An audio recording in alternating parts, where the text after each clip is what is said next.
प्रसन्नाङ्गरागं प्रभाकाञ्चनाङ्गं जगद्भीतिशौर्यं तुषाराद्रिधैर्यम् तृणीभूतहेतिं रणोद्यद्विभूतिं भजे वायुपुत्रं पवित्राप्तमित्रम् भजे पावनं भावनानित्यवासम् भजे बालभानुं प्रभाचारुभासम् भजे चन्द्रिका कुन्दमन्दारहासम् भजे सन्ततं रामभूपालदासम् भजे लक्ष्मणप्राणरक्षातिदक्षं भजे तोषितानेकगीर्वाणपक्षम् भजे घोरसङ्ग्रामसीमाहताक्षं भजे रामनामातिसम्प्राप्तरक्षम् कृताभीलनादं क्षितिक्षिप्तपादम् घनक्रान्तभृङ्गं कटिस्थोरुजङ्घम् वियद्व्याप्तकेशं भुजाश्लेषितास्मम् जयश्रीसमेतं भजे रामदूतम् चलद्वालघातं भ्रमच्चक्रवालं कठोराट्टहासं प्रभिन्नाब्जजाण्डम् महासिंहनादाद्विशीर्णत्रिलोकं भजे आञ्जनेयं प्रभुं वज्रकायम् रणे भीषणे मेघनादे सनादे सरोषे समारोपिते मित्रमुख्ये खगानां घनानां सुराणां च मार्गे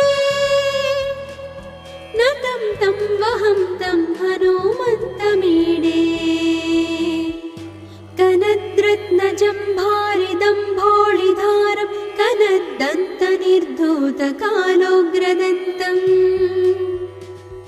पदाघातभीताब्धिभूताधिवासं रणक्षोणिदक्षं भजे पिङ्गळाक्षम् महाग्राहपीडा महोत्पातपीडा महारोगपीडा महातीव्रपीडा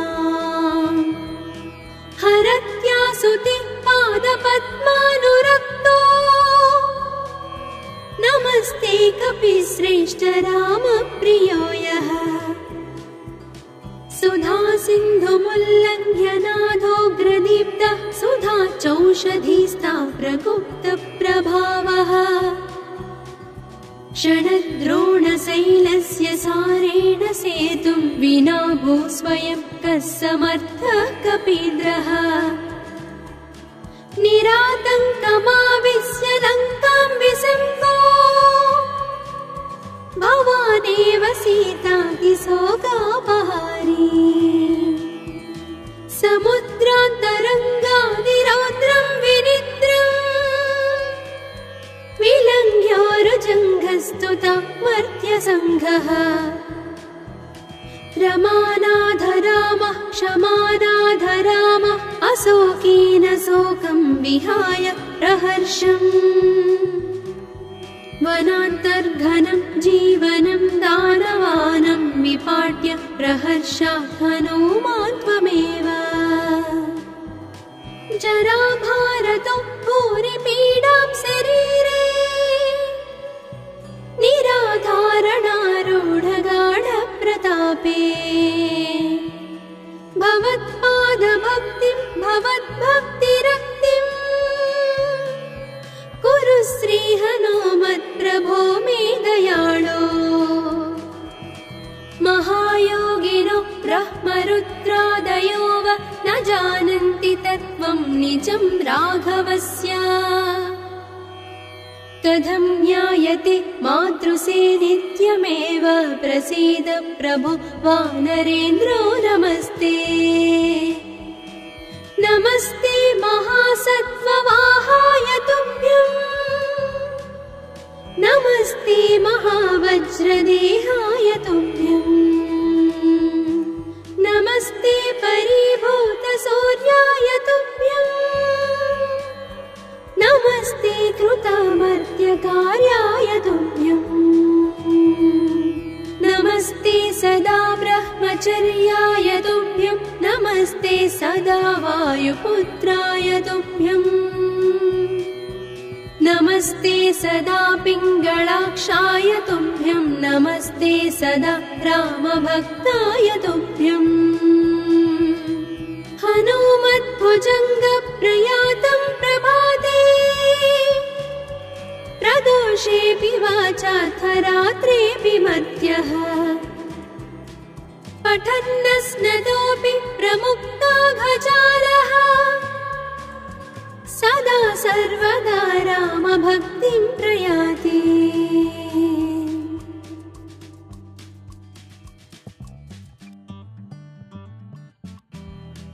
प्रसन्नाङ्गरागं प्रभाकाञ्चनाङ्गं जगद्भीतिशौर्यं तुषाराद्रिधैर्यम्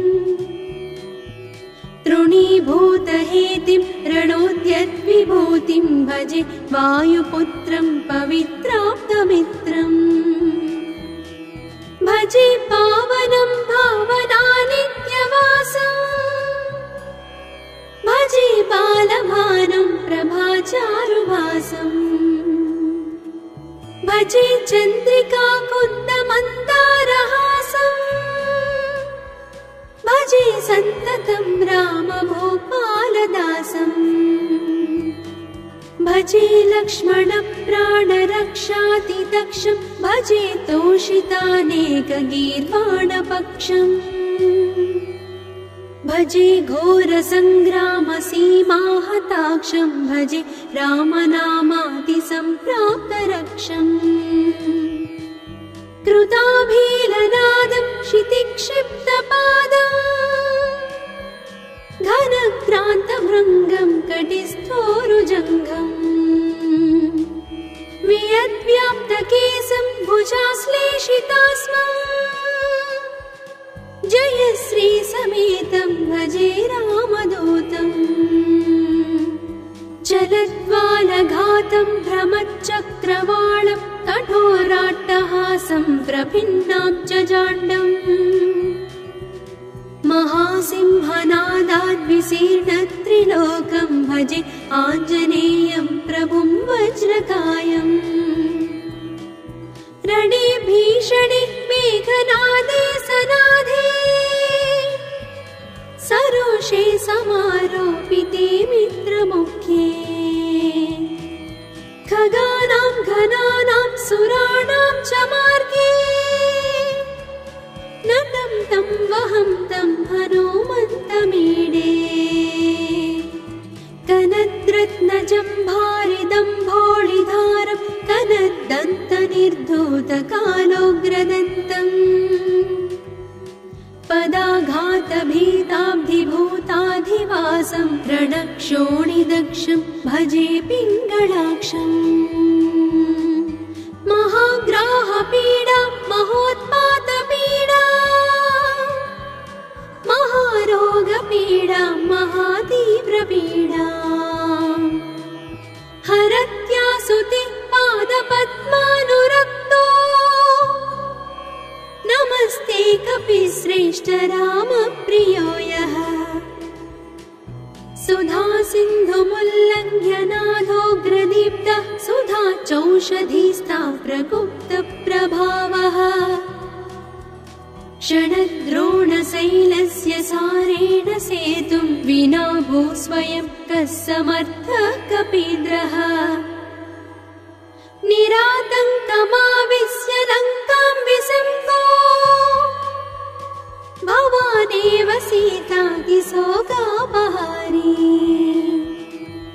समुद्रान्तरङ्गादिरौद्रं विनिद्रम् विलङ्घ्योरुजङ्घस्तुता मर्त्यसङ्घः रमानाथ रामः क्षमानाथ रामः अशोकेन शोकं विहाय प्रहर्षम् वनान्तर्घनं जीवनं दानवानं विपाट्य प्रहर्षात् हनुमान् त्वमेव जराभारतो भूरि पीडां शरीरे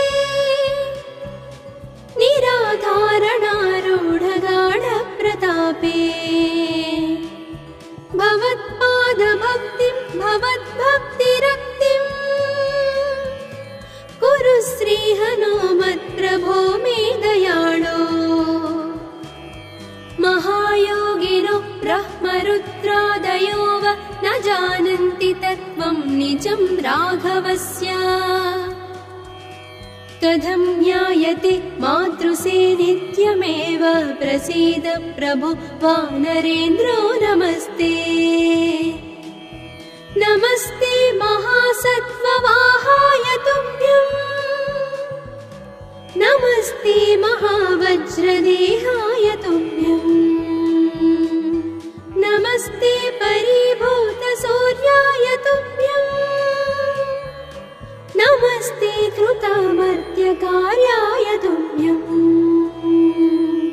नमस्ते सदा ब्रह्मचर्याय तुभ्यम् नमस्ते सदा वायुपुत्राय तुभ्यम् नमस्ते सदा पिङ्गळाक्षाय तुभ्यम् नमस्ते सदा रामभक्ताय तुभ्यम् हनुमद्भुजङ्गप्रयातं प्रभाते प्रदोषेऽपि वाचार्थरात्रेऽपि मर्त्यः पठन्नस्नतोऽपि प्रमुक्ताघजालः सदा सर्वदा रामभक्तिं प्रयाति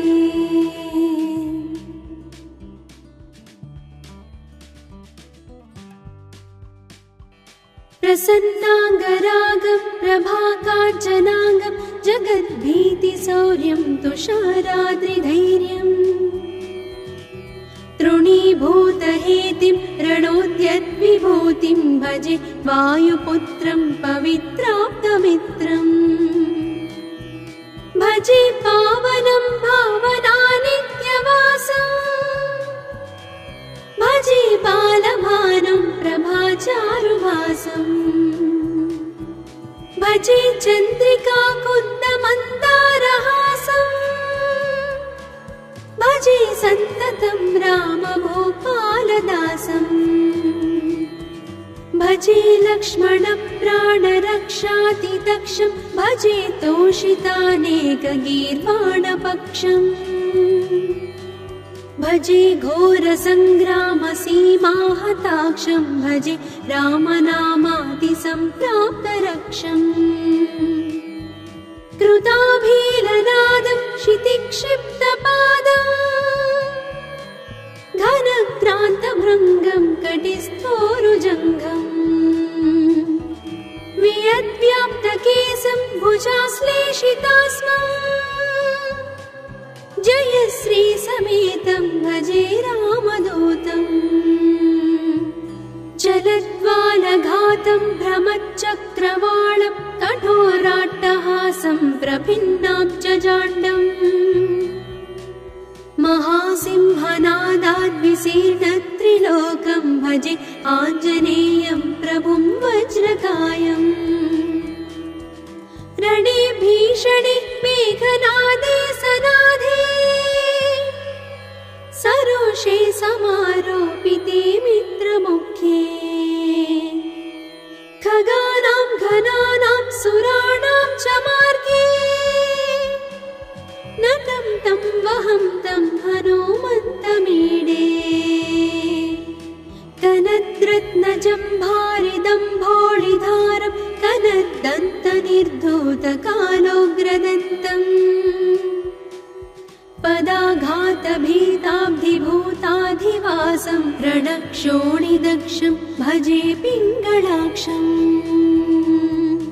महाग्राहपीडा महोत्पातपीडा महारोगपीडा महातीव्रपीडा हरत्यासुते पादपद्मानुरक्तो नमस्ते कपिश्रेष्ठ रामप्रियो यः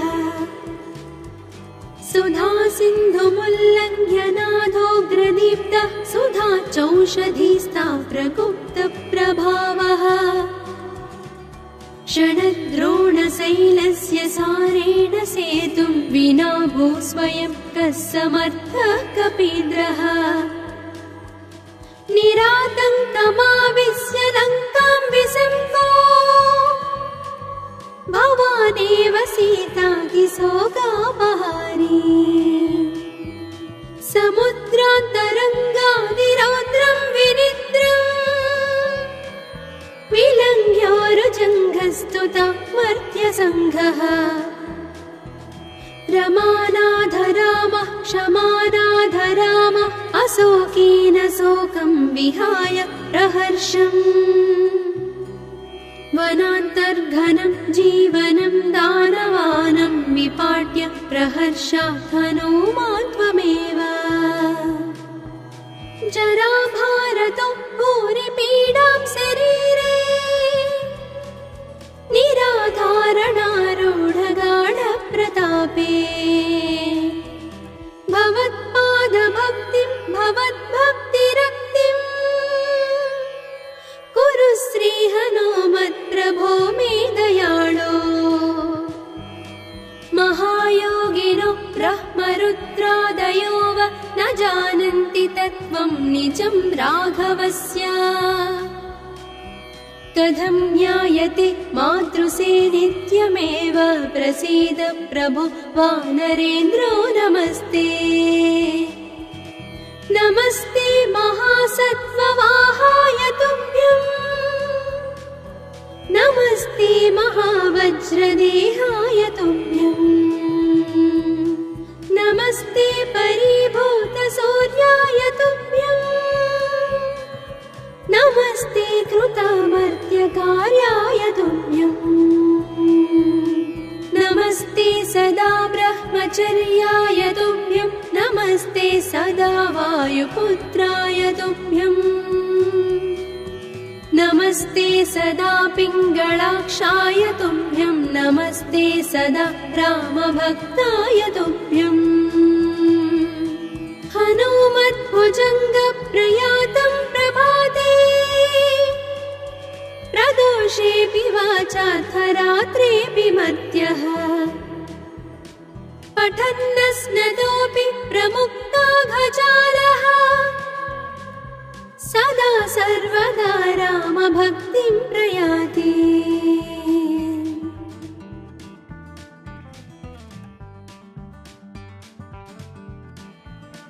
प्रसन्नाङ्गरागं प्रभाकाञ्चनाङ्गं जगद्भीतिशौर्यं तुषाराद्रिधैर्यम्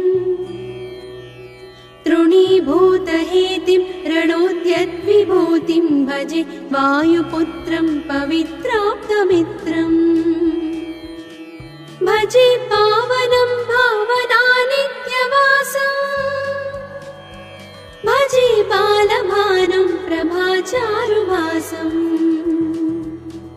भजे चन्द्रिका कुन्दमन्दारहासम्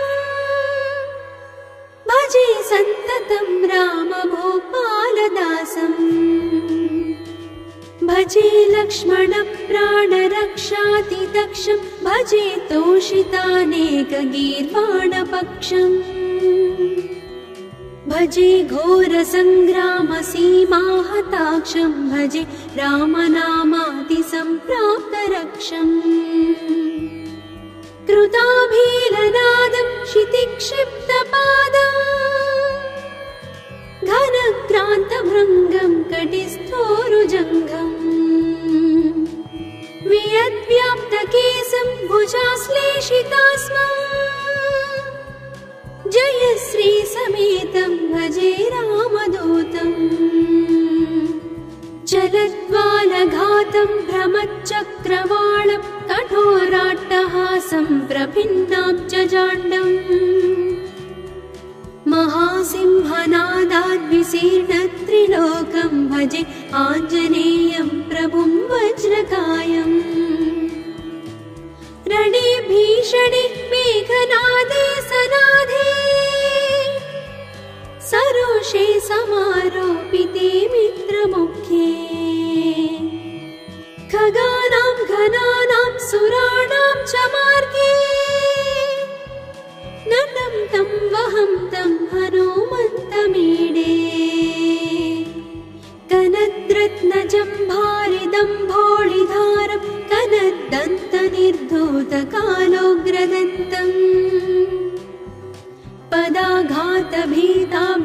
पदाघातभीताब्धिभूताधिवासं रणक्षोणिदक्षं भजे पिङ्गळाक्षम्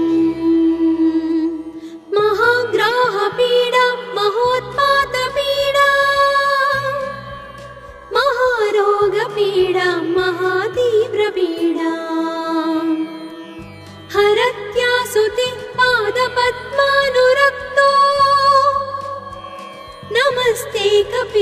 श्रेष्ठ रामप्रियो यः सुधा सिन्धुमुल्लङ्घ्य नादोग्रदीप्तः सुधा चौषधीस्ता प्रगुप्तप्रभावः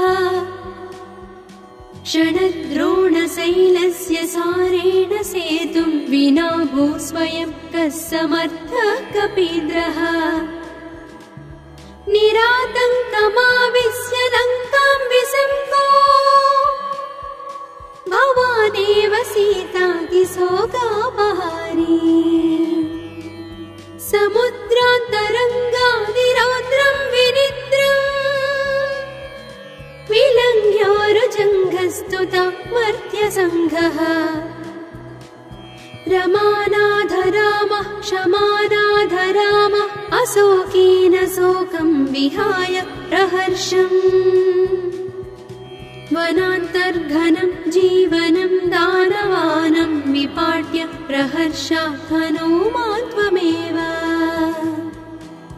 जराभारतो भूरिपीडां शरीरे निराधारणारूढगाढप्रतापे भवत्पादभक्तिं भवद्भक्तिरक्तिम् कुरु श्रीहनुमत्प्रभो मे दयाळो महायोगिनो ब्रह्मरुद्रादयो वा न जानन्ति तत्त्वं निजं राघवस्य कथं ज्ञायते मातृसे नित्यमेव प्रसीद प्रभो वानरेन्द्रो नमस्ते नमस्ते महासत्त्ववाहाय तुभ्यम् नमस्ते महावज्रदेहाय तुभ्यम् नमस्ते परिभूतसूर्याय तुभ्यम् नमस्ते कृतामर्त्यकार्याय तुभ्यम् नमस्ते सदा ब्रह्मचर्याय तुभ्यम् नमस्ते सदा वायुपुत्राय तुभ्यम् नमस्ते सदा पिङ्गळाक्षाय तुभ्यम् नमस्ते सदा रामभक्ताय तुभ्यम् हनुमद्भुजङ्गप्रयातं प्रभाते प्रदोषेऽपि वाचार्थरात्रेऽपि मर्त्यः पठन्नस्नतोऽपि प्रमुक्ताघजालः सदा सर्वदा रामभक्तिं प्रयाति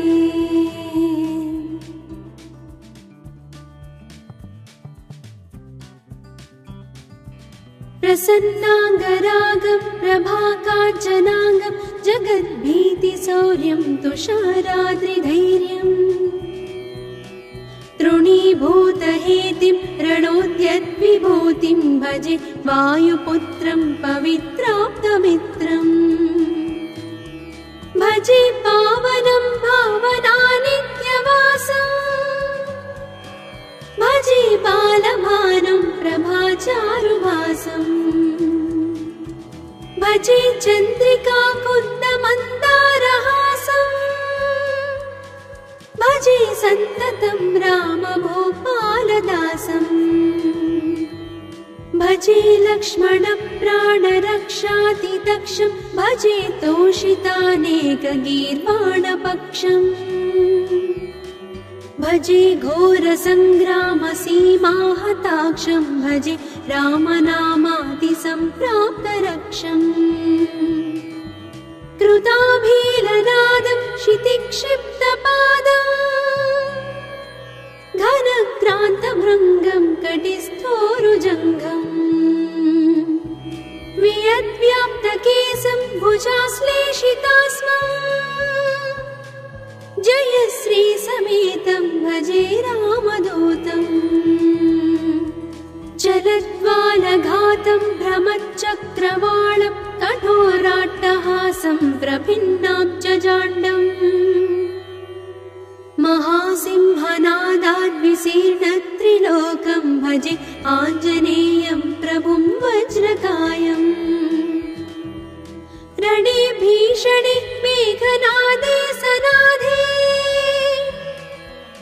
सरुषे समारोपिते मित्रमुख्ये खगानां घनानां सुराणां च मार्गे नतं तं वहं तं हनुमन्तमीडे कनद्रत्नजम्भारिदम्भोळिधारं कनद्दन्तनिर्धूतकालोग्रदन्तम् पदाघातभीताब्धिभूताधिवासं रणक्षोणिदक्षं भजे पिङ्गलाक्षम् महाग्राहपीडा महोत्पातपीडा महारोगपीडा महातीव्रपीडा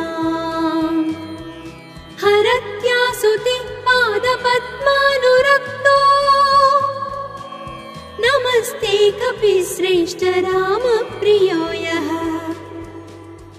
सुधा सिन्धुमुल्लङ्घ्य नाथोग्रदीप्तः सुधा चौषधीस्था प्रकुप्तप्रभावः षडद्रोणशैलस्य सारेण सेतुं विना भूस्वयं कः समर्थः कपीन्द्रः निरातङ्कमाविश्य लङ्कां विसम्भो भवानेव सीतातिशोकापहारी समुद्रान्तरङ्गादिरौद्रं विनिद्रम् विलङ्घ्योरुजङ्घस्तुता मर्त्यसङ्घः रमानाथ रामः क्षमानाथ रामः अशोकेन शोकं विहाय प्रहर्षम् वनान्तर्घनं जीवनं दानवानं विपाट्य प्रहर्षात् हनुमान् त्वमेव जराभारतो भूरिपीडां शरीरे निराधारणारूढगाढप्रतापे भवत्पादभक्तिं भवद्भक्तिरक्तिम् कुरु श्रीहनुमत्प्रभो मे दयाळो महायोगिनो ब्रह्मरुद्रादयो वा न जानन्ति तत्त्वं निजं राघवस्य कथं ज्ञायते मातृसे नित्यमेव प्रसीद प्रभो वानरेन्द्रो नमस्ते नमस्ते महासत्त्ववाहाय तुभ्यम् नमस्ते महावज्रदेहाय तुभ्यम् नमस्ते परिभूतसूर्याय तुभ्यम् नमस्ते कृतमर्त्यकार्याय तुभ्यम् नमस्ते सदा ब्रह्मचर्याय तुभ्यम् नमस्ते सदा वायुपुत्राय तुभ्यम् नमस्ते सदा पिङ्गलाक्षाय तुभ्यम् नमस्ते सदा रामभक्ताय तुभ्यम् हनुमद्भुजङ्गप्रयातं प्रभाते प्रदोषेऽपि वाचाथ रात्रेऽपि मर्त्यः पठन्नस्नतोऽपि प्रमुक्ताघजालः सदा सर्वदा रामभक्तिं प्रयाति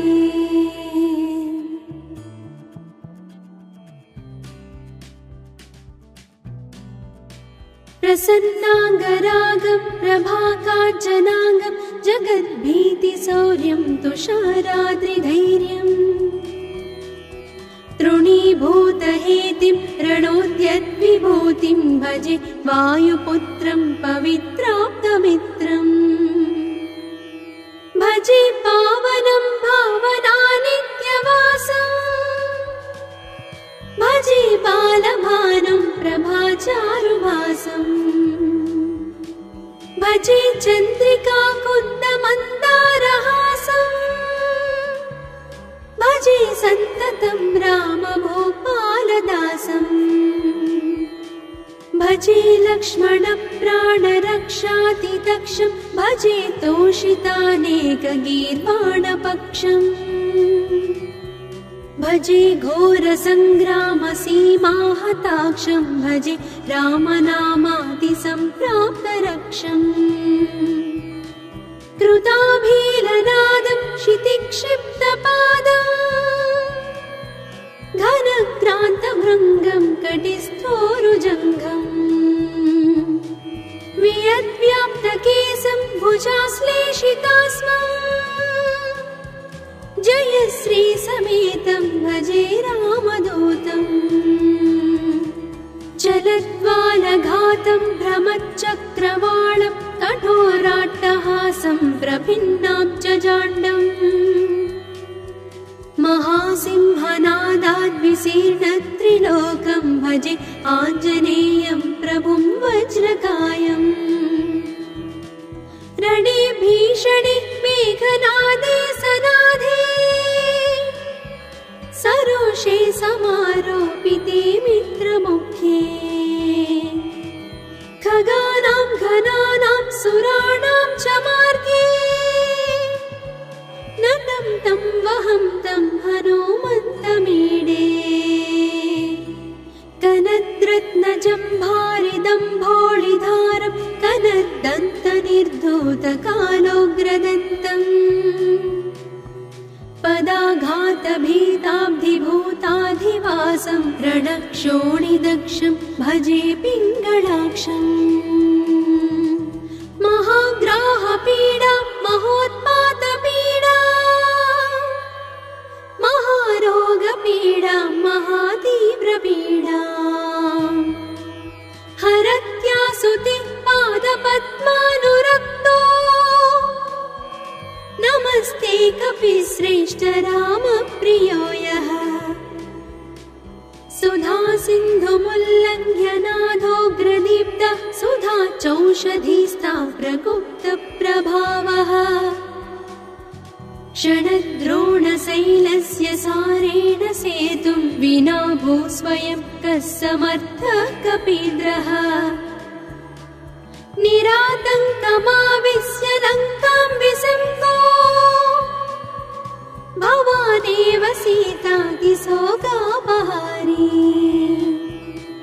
समुद्रान्तरङ्गादिरौद्रं विनिद्रम् विलङ्घ्योरुजङ्घस्तुता मर्त्यसङ्घः रमानाथ रामः क्षमानाथ रामः अशोकेन शोकं विहाय प्रहर्षम्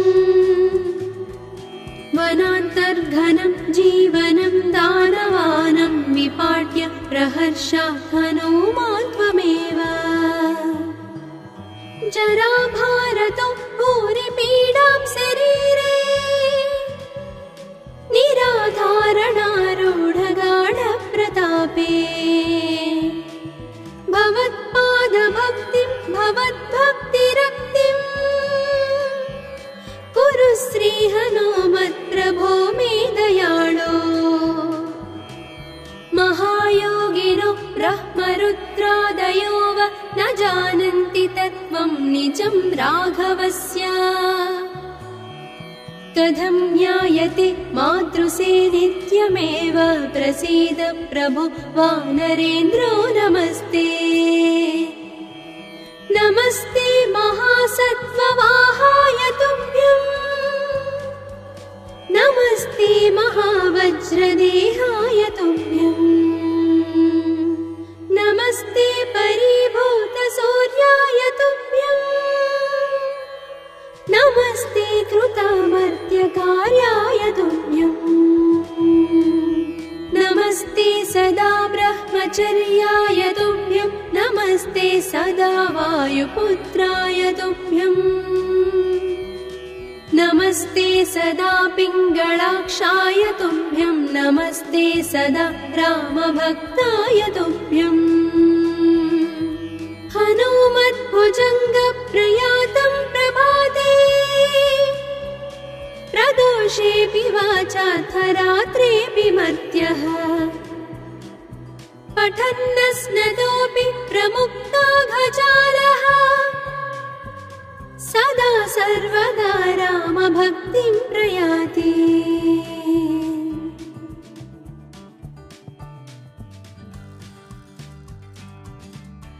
प्रसन्नाङ्गरागं प्रभाकाञ्चनाङ्गं जगद्भीतिशौर्यं तुषाराद्रिधैर्यम् तृणीभूतहेतिं रणोद्यद्विभूतिं भजे वायुपुत्रं पवित्राप्तमित्रम् भजे पावनं भावनानित्यवासम् भजे बालभानुं प्रभाचारुवासम् भजे चन्द्रिकाकुन्दमन्दारहासम् भजे सन्ततं रामभूपालदासम् भजे लक्ष्मणप्राणरक्षातिदक्षं भजे तोषितानेकगीर्वाणपक्षम् भजे घोरसङ्ग्रामसीमाहताक्षं भजे रामनामातिसम्प्राप्तरक्षम् कृताभीलनादं क्षितिक्षिप्तपादम् घनक्रान्तभृङ्गं कटिस्थोरुजङ्घम् वियद्व्याप्तकेशं भुजाश्लेषितास्मम्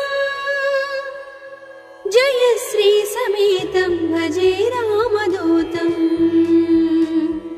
चलद्वालघातं भ्रमच्चक्रवालं कठोराट्टहासं प्रभिन्नाब्जजाण्डम् महासिंहनादाद्विशीर्णत्रिलोकं भजे आञ्जनेयं प्रभुं वज्रकायम् रणे भीषणे मेघनादे सनादे सरोषे समारोपिते मित्रमुख्ये खगानां घनानां सुराणां च मार्गे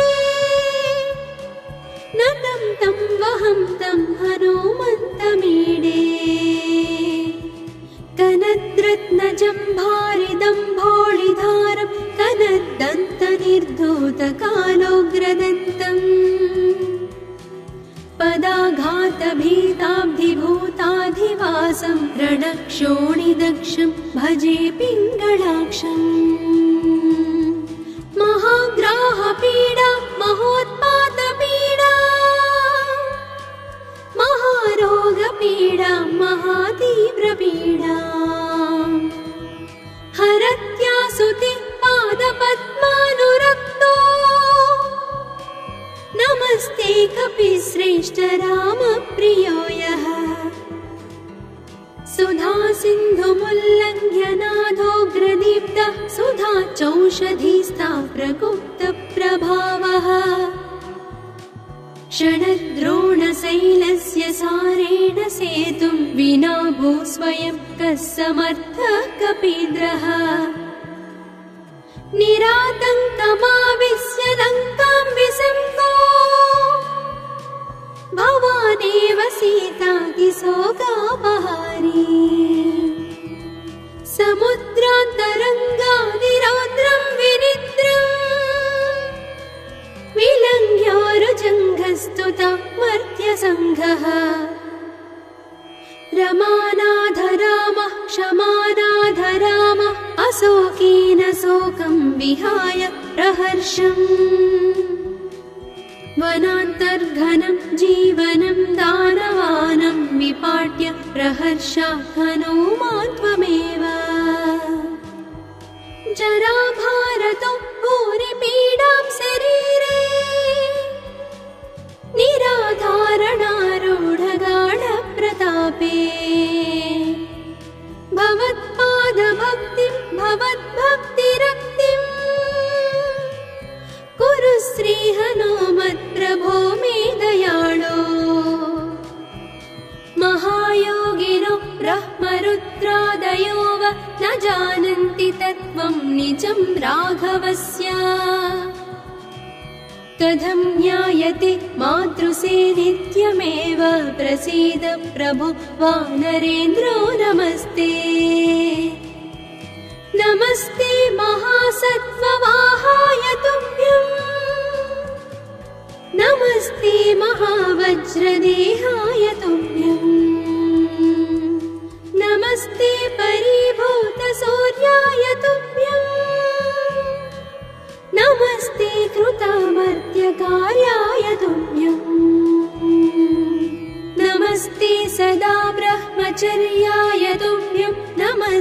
सदा वायुपुत्राय तुभ्यम् नमस्ते सदा पिङ्गलाक्षाय तुभ्यम् नमस्ते सदा रामभक्ताय तुभ्यम् हनुमद्भुजङ्गप्रयातं प्रभाते प्रदोषेऽपि वाचार्थरात्रेऽपि मध्यः पठन्नस्नतोऽपि प्रमुक्ताघजालः सदा सर्वदा रामभक्तिं प्रयाति।